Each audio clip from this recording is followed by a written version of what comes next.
আসসালামু আলাইকুম। আজকের আমি চারা রুই মাছ দিয়ে দুটো 500 আছে, একটা 250। চারা রুই মাছ দিয়ে একটা রেসিপি বানাবো। পুরো ভিডিওটা তোমরা দেখতে থাকো কিভাবে আমি বানাই।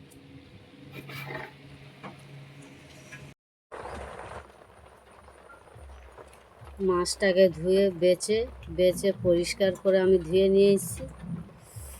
এতে দিয়ে দেবো হলুদের গুঁড়ো, লঙ্কা, লবণ দিয়ে দেবো।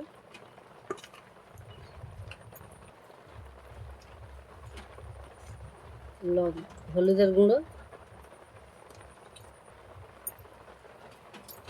লঙ্কার গুঁড়ো,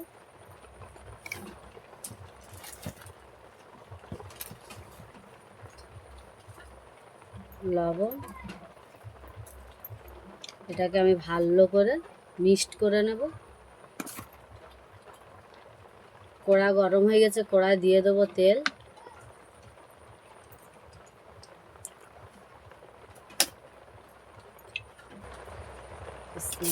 মাছটা দিয়ে দিয়েছি।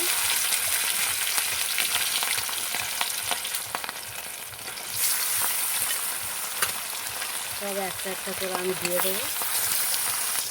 সব মাছগুলো দিয়ে দিয়েছি, লাল লাল করে এবারে ভেজে নেব। মাছগুলো উল্টে দেব।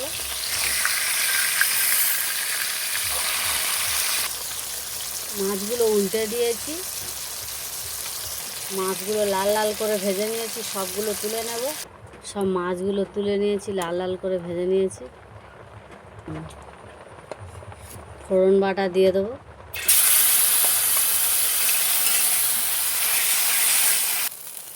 দিয়ে দেবো পেঁয়াজ।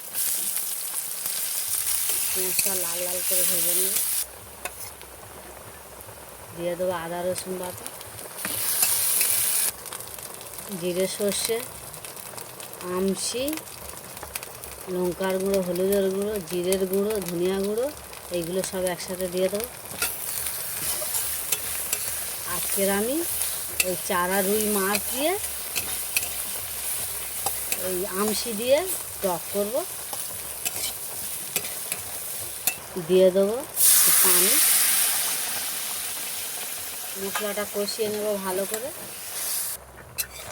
এই মাছটা দিয়ে আমি আমশি দিয়ে টক করব। লবণটা দিইনি, লবণটা দিলেই আমশিয়ে লবণ দিয়ে আমশিটা করা খুব লবণ হয়ে যাবে, তেতো লাগবে, ওই জন্য আমি লবণ দিইনি। রেসিপির শেষে দেখব, যদি লবণ কম হয় তাহলে দিয়ে দেবো, ঠিক থাকলে দেবো না। একটু হালকা লবণ দিয়ে দেবো। শেষে মশলাটা কষাবার শেষে দেখলাম একটু লবণ হালকা কম লাগছে, দিলে ঠিক হয়ে যাবে, ওই জন্য হালকা লবণ দিয়ে দিলাম। মশলাটা কষানো হয়ে এসছে, এবারে আমি পানি দিয়ে দেবো। মশলার গা থেকে তেলটা ছেড়ে গিয়েছে, পানি দিয়ে দেবো।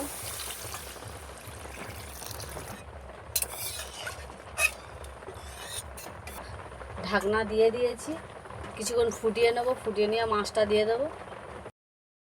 ফুটে গিয়েছে, দিয়ে দেবো মাছ।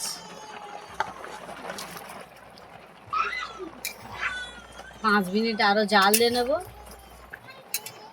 রেসিপিটা কমপ্লিট। কত সুন্দর হয়েছে।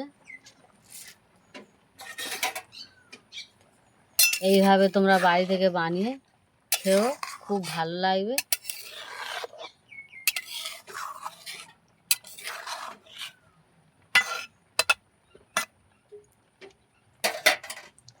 এইভাবে বাড়ি থেকে বানিয়ে খেও, খুব ভালো লাগবে। আর আমার ভিডিওটা এইভাবে বানিয়ে খেও, খুব ভালো লাগবে। আমার ভিডিওটা দেখে লাইক, কমেন্ট, শেয়ার করে দেবে। আসসালামু আলাইকুম, আল্লাহ হাফেজ।